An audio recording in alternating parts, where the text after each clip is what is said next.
नमस्कार, स्वागत, सलाम सभी का एक और सूचना के साथ आया हूं आप सभी के समक्ष। उम्मीद करता हूं सभी स्वस्थ होंगे, अध्ययन कर रहे होंगे और सीखने का प्रयास भी कर रहे होंगे। सूचना आई है पीएचडी के एडमिशन को लेकर, जो कि दिल्ली विश्वविद्यालय के डिपार्टमेंट ऑफ लॉ की है, कानून की है। आप जाइएगा पहले तो दिल्ली यूनिवर्सिटी की वेबसाइट के डिपार्टमेंट ऑफ लॉ पर और इस इंफॉर्मेशन को ध्यान से देख लीजिएगा, समझ लीजिएगा, पढ़ लीजिएगा और जिन बच्चों का हुआ है सिलेक्शन वह जल्दी से जल्दी फीस को जमा कर दीजिएगा। ठीक है, मेन बात, मुख्य बात आपको मैंने बता दी। अब थोड़ी सी ज़रूरी या कहें कि गैर ज़रूरी बातें आपसे कर लेते हैं। पहली गैर ज़रूरी बात, ईडब्ल्यूएस कैटेगरी में एक बच्चे का नाम वेटिंग लिस्ट में है। ओबीसी कैटेगरी में 2 बच्चों का नाम वेटिंग लिस्ट में है। एसटी कैटेगरी में, शेड्यूल ट्राइब जिसको बोलते हैं, उसमें एक बच्चे का नाम वेटिंग लिस्ट में है।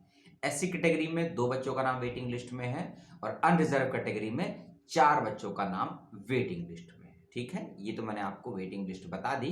ये है लॉ की, डिपार्टमेंट ऑफ लॉ, और ये रिजल्ट है पीएचडी का। ठीक है, अब पढ़ते हैं सिलेक्टेड बच्चों की बात। ईडब्ल्यूएस कैटेगरी में 3 बच्चों का सिलेक्शन हुआ है। ठीक है, ईडब्ल्यूएस कैटेगरी में 3 बच्चों का, पीडब्ल्यूडी कैटेगरी में 1 बच्चे का सिलेक्शन हुआ है और पीडब्ल्यूडी कैटेगरी में कोई भी वेटिंग लिस्ट नहीं है। ओबीसी कैटेगरी में 7 बच्चों का सिलेक्शन हुआ है।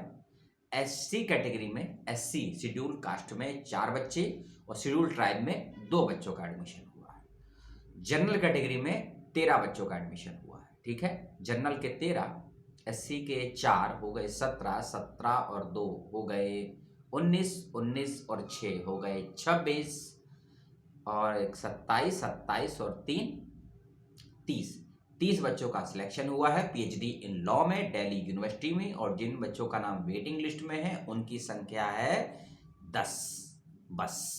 ठीक है, 10 बच्चों का नाम वेटिंग में है और 30 बच्चों का एडमिशन हुआ है और लगभग इंटरव्यू के लिए बुलाया गया था 79 बच्चों को, यानी कि 79 में से 30 बच्चों का एडमिशन हो गया है, 10 बच्चों का नाम वेटिंग लिस्ट में है। सभी को बहुत बहुत शुभकामनाएं। और जिन बच्चों का सिलेक्शन हुआ है, यूनिवर्सिटी ऑफ दिल्ली के डिपार्टमेंट ऑफ लॉ की वेबसाइट पर जाइएगा, क्योंकि ये जो रिजल्ट आया है ना, दिल्ली यूनिवर्सिटी की वेबसाइट पर नहीं आया है, डिपार्टमेंट की वेबसाइट पर आया कि मुझे जो हमारे एक मित्र सब्सक्राइबर ने ये बताया लाइव सेशन में कि रिजल्ट आ गया है और उनका नाम वेटिंग लिस्ट में है, तो मैं भी खोजता रहा कि रिजल्ट वेबसाइट पर क्यों नहीं दिखा रहा है। इसीलिए मैंने पहले भी कहा है कई बार कि दिल्ली यूनिवर्सिटी के अपने अपने डिपार्टमेंट की अलग वेबसाइट्स भी होती हैं और दिल्ली यूनिवर्सिटी की वेबसाइट भी होती है, जैसे कि department of political science, department of history, department of adult education.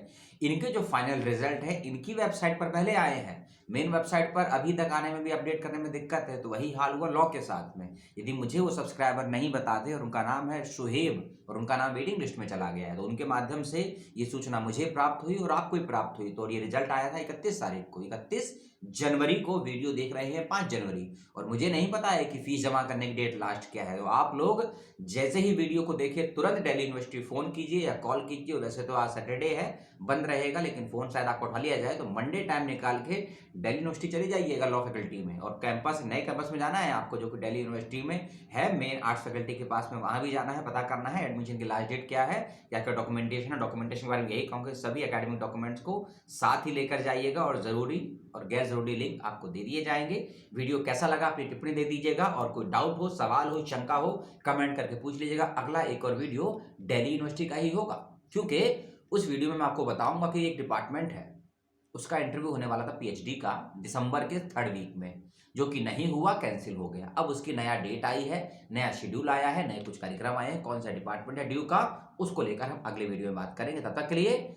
जय हिंद, सलाम और सभी को बहुत बहुत शुभकामनाएं। अब आप वकील तो पहले भी थे, लेकिन अब आप वकालत को पढ़ाने के पेशे में शामिल हो गए हैं। तो अब आपके पास जिम्मेदारी है कानून के माध्यम से नई पीढ़ी को डेवलप करने की। शुभकामनाएं बहुत बहुत। पुनः आप सभी को जय हिंद।